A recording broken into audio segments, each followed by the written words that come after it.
ஜோதிட நேயர்கள் அனைவருக்கும் வணக்கம்.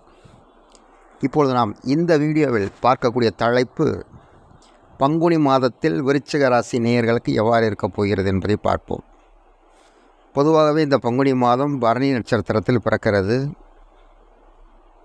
சித்த யோகத்தில் பிறக்கிறது. சூரியன் கும்பத்திலிருந்து மீன ராசிக்கு போவதே பங்குனி மாதத்தின் இயல்பு. சூரியன் கூட போனார்னா அடுத்த 2-3 நாளில் புதன் மாறுவார். ஒரு சில நேரங்களில் புதன் முன்னாடி மாறுவார், ஒரு சில நேரங்களில் பின்னாடி இருப்பார், ஒரு சில நேரங்களில் சூரியனுக்கு முன்னாடியே சென்று விடுவார். ஆனால் சூரியன் மட்டும் கரெக்டாக 30 நாளைக்கு ஒரு தடவை க்ளீனாக ராசி மாறி போயிடுவார். இந்த பங்குனி மாதத்தை பொறுத்தவரை விருச்சிக ராசி நேயர்களுக்கு முன்பு இருந்ததை விட சற்று ஆறுதலான மாதம் என்றே கூறலாம். பலவிதமான எதிர்ப்புகளுக்கு மத்தியில் ஒரு விடிவு காலம் பிறக்கும். ஒரு சிலர் கடன் வாங்கி தொழில் புரிவார்கள், ஒரு சிலர் கடனை வாங்கி கடன் அடைப்பார்கள், ஒரு சிலர் வரன் பார்த்து காத்து கொண்டிருப்பவர்களுக்கு சாதகம்லாம் கொடுத்துருப்பாங்க, பதில் கிடைக்காது, இல்லைன்னா ஃபோன் எடுக்க மாட்டாங்க. மாணவர்களுக்கு படிப்பு நிலையில் சுமாரான நிலை நிலவும். அதனால் காலையில் ஒரு 4:30 மணிக்கு எந்திரிச்சு படிக்கிற பழக்கத்தை ஏற்படுத்தி கொள்ள வேண்டும். உத்தியோகஸ்தர்களுக்கு மேல் அதிகாரிகளின் ஆதரவை விட சற்று வெறுப்பும் கலந்திருக்கும். நல்லது தான் பண்ணியிருப்பாங்க, ஆனால் மற்றவங்க யாராவது அவர்கிட்ட போட்டு கொடுத்து வெறுப்பாக இருப்பார். அந்த சூழ்நிலையும் மாறும். அதனால் யாரிடமும் ரகசியத்தை சொல்ல வேண்டாம். இந்த நேரங்களில் உங்களிடம் ஒன்று கேட்பதாக இருக்கும், அங்கே சொல்வது வேறொன்றாக இருக்கும். அதனால் யார்கிட்டையுமே ரகசியம் சொல்லாதீங்க. விவசாயிகளுக்கு மகசூல் ஒரு 60% லாபம் கிடைக்கும்.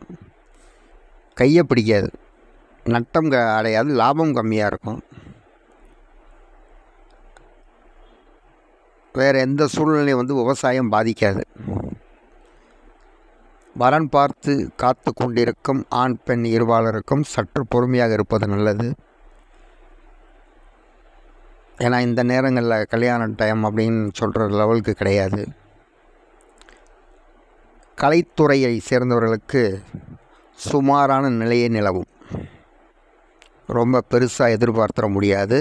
அந்த பெருசாக எதிர்பார்க்குறதுக்கு கொஞ்சம் காலம் கிடக்கு. அதுவரை பொறுமையை கடைபிடிப்பது மிகவும் நலம். அரசியல்வாதிகளுக்கு கேட்கவே வேண்டாம். ஏறவும் முடியாது, இறங்கவும் முடியாது, கிணத்துல போட்ட கல் மாதிரி இருக்கும். நல்லா தான் பேசுவோம், அதை பகையை நினச்சிடுவாங்க. அதனால் இந்த சூழ்நிலைகளில் மிகவும் கடுப்பாக பேசிட வேண்டாம், கோபமாக பேசிட வேண்டாம். ஒவ்வொரு விஷயங்களிலும் நிறுத்தி நிதானமாக செயல்படுவது மிகவும் நல்லது. பெண்களுக்கு சற்று சுமாரான பலனை என்று கூறலாம். எந்த ஒரு விஷயத்திலும் அவசரப்பட்டு முடிவெடுத்து விடக்கூடாது. அவசரப்பட்டால் அது உங்களுக்கே நெகட்டிவாக முடியும், எதிர்மறையாக முடியும். அதனால் இந்த விஷயத்தில் மிகவும் கவனமுடன் இருப்பது நல்லது. ஒரு சிலருக்கு வயிறு உபாதைகள், ஒரு சிலருக்கு உடல் நல குறைகள் ஏற்படும். அது சரியாகிவிடும். இது எல்லாமே இந்த பங்குனி மாதத்தில் நடக்கக்கூடிய நிகழ்வுகள். அவர்களுடைய ஜாதகத்தில் தசா புத்தி அந்தரம் டிகிரி கோண பார்வை நன்றாக வாங்கியிருந்தால் இப்போ சொன்ன அந்த கோட்சார பலன்கள் நடக்காது. 20% நடக்கும். 80% ஜாதக ரீதியான அமைப்புகள் நல்ல முறையில் கொண்டு போயிடும். இது ஒவ்வொருவருடைய ஜாதகத்தை பொறுத்து மாறுபடும்.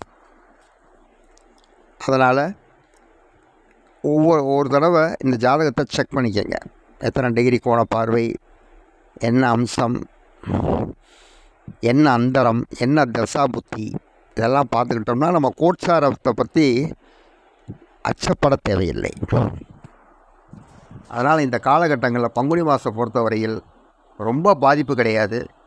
முக்கியமான நிகழ்வுகளில் நாம் நிறுத்தி நிதானமாக கோபப்படாமல் இருந்தாலே நாம் பலவிதமான சிக்கல்களில் இருந்து தப்பித்து கொள்ளலாம். நன்றி, வணக்கம்.